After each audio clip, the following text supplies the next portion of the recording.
Random House Audio presents The Dark Garden by Eden Bradley, read for you by Madison Cole. To my grandmother, who gave me her romance novels to read and taught me that first and foremost, in literature as in life, love is most important. Chapter 1. Rowan ran her hand over the cool metal of the chain suspended from the ceiling, drawing her fingers along the sleek, steely surface, one link, then the next. She curled her fingers around the length of it, slid her hand down until she felt the soft touch of leather against her skin, moving her fingers absently over the buckles of the cuffs. She breathed in the familiar earthy scent of leather. Club Privé, the most exclusive BDSM club on the West Coast, Rowan's second home.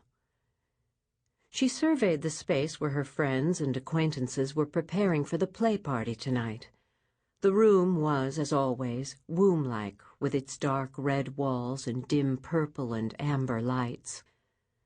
The mesmerizing tantric cadence of a Gregorian chant filled the air.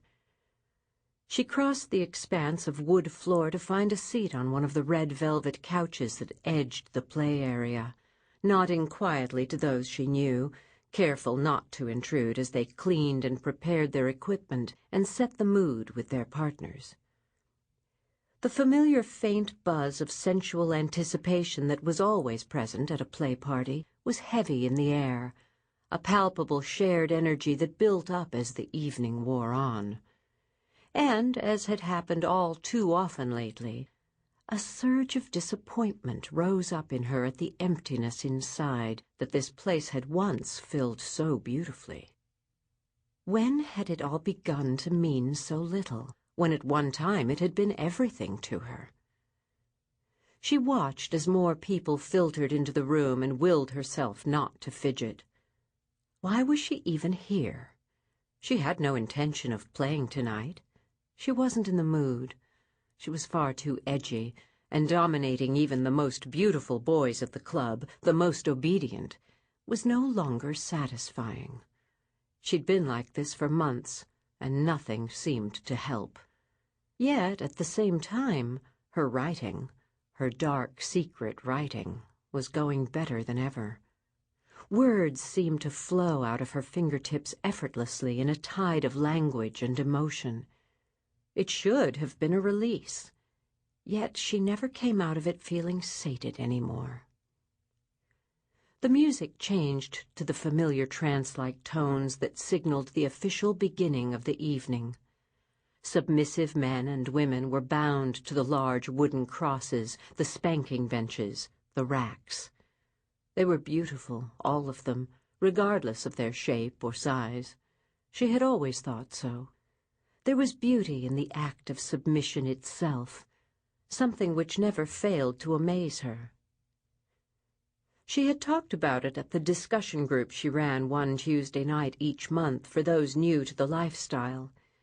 They talked a lot about the psychology of BDSM, of the rituals and symbols that were the basis of it all. She was glad she was able to help people make the transition into accepting this secret side of themselves. But in the 5 years she herself had been involved, there was a part of her that never quite felt whole. Don't think about it now. Don't think about why.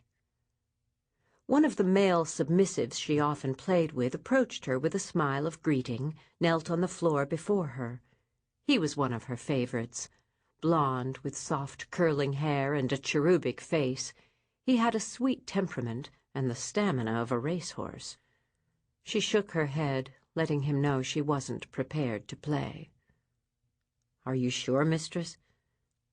"Not tonight, Eric. But don't worry. You're sure to catch somebody's eye." She reached out and stroked a finger over his shoulder with a sigh. "May I serve you, mistress? A drink, maybe?" "Thank you, no. Go play. Enjoy your evening. I'm going to observe tonight." "As you wish. He boldly took her hand and brushed a kiss over her skin. Rowan smiled. "Off with you now." "Yes, ma'am." She forced her focus back to the floor. The club was crowded tonight. Almost every PlayStation was in use. Groups lounged on the couches, as she did, or sat at the small cafe tables placed here and there, the submissives or bottoms serving food and drinks to their masters and mistresses, or kneeling on the floor at their feet. A small group of new submissives were huddled against one wall like a bunch of teenage girls at their first dance, waiting to be noticed. All wore the white leather protective collar of the club along with their scanty lingerie, signaling their availability and their status as bottoms. Rowan was glad that, as a dominant at the club, she'd never had to go through those first excruciating experiences, that waiting to be chosen. She chose her partners. It would never be any other way for her. Controlling her sensuality was key. She had allowed herself to be controlled by another once, and had paid far too high a price. She shivered, pushing away the memories, down deep where they belonged, where she had kept them locked away for so long. When she glanced up, a shining cascade of strawberry blonde hair caught her eye, and April, a new friend from the monthly discussion group, came to sit on the floor near her feet. "Good evening, Mistress Rowan." The pretty young woman's voice was light, lilting. Her warm smile reached her round cornflower blue eyes. Rowan laughed. "Don't be silly. I'm not your mistress. No need for such formalities." She patted the seat next to her. "Come, sit with me." April smiled, tugged at the hem of her short baby pink leather skirt, and settled onto the cushions close to Rowan. "How are you, April?" Her lashes fluttered as she looked away. "Nervous. Yearning." "Ah, who is he?"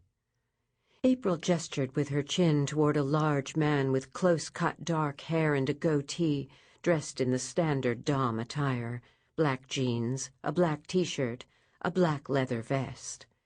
He was strapping a naked woman to a St. Andrew's cross, a large wooden X on a platform with hooks to which he attached the girl's leather wrist and ankle cuffs. Rowan nodded. "Decker. He's Irish, but he's been here in the States for a while, and he's been at the club at least as long as I have. Does something in the music industry. A sound engineer, I think. He's very experienced, has great technique. You could do worse. He plays with all the girls here, and they're all half in love with him. But he's never stuck with one woman. He won't scene with anyone for more than one night at a time. He's not the commitment type. You should know that." April sighed softly. "I know. They never are." "Not true. Most of the members of the club are part of a couple." "But not you." "No, not me," she answered quietly. "I'm sorry, Rowan. I shouldn't have said that. It's none of my business." "No, it's all right. I just don't know what to say." "You don't seem yourself tonight, and you look tired." "I haven't been sleeping well," Rowan admitted. "I'm sorry. Is there anything I can do to help?" April's eyes were full of sincerity. She was a lovely girl, sweet, innocent in her desire to please. The man she ended up serving would be very lucky. "No, nothing. Thank you, though." She squeezed April's hand. There was nothing anyone could do to help her. She didn't know herself what this inner restlessness was about. A cool rush of night air caught her attention as the door opened for a late arrival. An unfamiliar figure stood for a moment in the doorway, surveying the room. He was tall, well over 6 feet, with broad shoulders and a tapering waist. There was something elegant in his stance. As he turned to survey the room, she could see his long, pale blonde hair was pulled back into a... Sample complete. Ready to continue?